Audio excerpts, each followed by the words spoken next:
Welcome to Whips in the Dungeon. Recently had a friend who wrote me and said he wanted to start his own whip practice group and asked me for some ideas. And I got to thinking, well, I hold a whip practice every month on Zoom. I've been doing it for almost 2 years.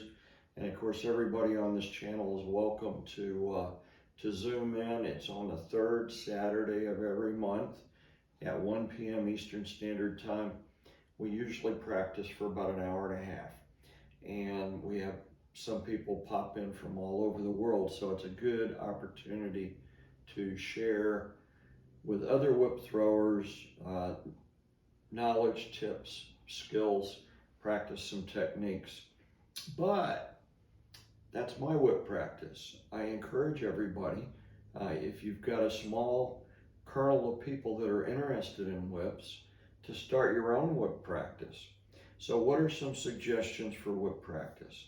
Well, with the core that's interested in it, you should find a common time, and once you've found that common time that works for most of the people, set that time, and every month do it same bat time, same bat channel, same location. It takes some commitment on your own part, because there's no flexibility with that. Once you set the time, you're going to make every effort to hold that practice at the same time every month. So sometimes even when I'm on the road or I'm traveling and it comes to the third Saturday, if I have Wi-Fi, wherever I'm at in the world, I try to go ahead and hold my whip practice. So one is just setting a common time that everyone can make it. The next is finding a venue. And part of that finding a venue is going to be, you've got to identify what you want the goals of your whip practice group to be. Like in my practice, our focus is completely on dungeon play. So it's contact play with, ultimately, the goal is to be able to throw with a whip catcher or whip bottom. So we use targets that are about the size of someone's torso. So you'll see me use a t-shirt hanging. You'll see me use a sheepskin because it's about the size of someone's back. I might use a silk flower just for finesse play, because finesse is part of contact play in the dungeon. And if I can feather a silk flower, I could potentially feather someone's chest or nipples or genitals. So my targets are focused more toward dungeon play. So you have to kind of identify what your goal for your group is. If you're interested in sport cracking, then you might look for an outdoors venue that would allow you to throw longer whips. You might look for targets that you would cut. If you're interested in just basic cracking, maybe you could find a combination of indoors or outdoors.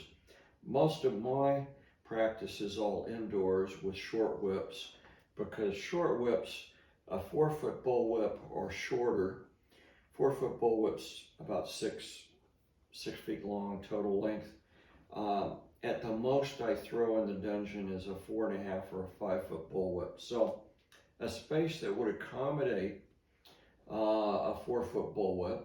But then if you're going to have a half a dozen people throwing, then you need to multiply that space by another half dozen. So the larger the space, the better. If you're lucky and you have a warehouse available or a very large dungeon and you could come in before dungeon play starts, those kinds of things work.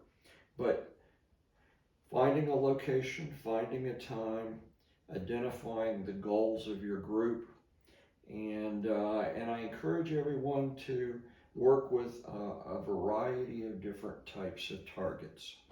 The other thing in whip practice is don't forget to stretch before you throw. Stretch those muscles out, stretch the tendons out. Don't forget to spend time with your offhand. If you're right-handed and that's your dominant hand, then spend time throwing with your offhand. Even if you have no intention of learning two-handed work, throwing with your offhand is going to make your dominant hand much smarter. So I encourage everyone that's interested in starting a whip group to do that.